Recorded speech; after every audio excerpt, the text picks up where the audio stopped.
or die, we die unto the Lord.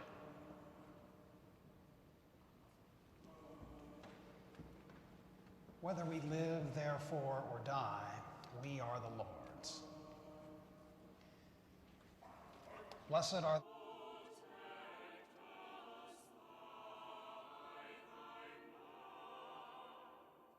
Dick was funny and easygoing in a style that his public image never caught up with. Though we can all agree he wasn't your standard issue politician. If any voters came hoping for a kind word and a hug, they'd have to settle for the kind word.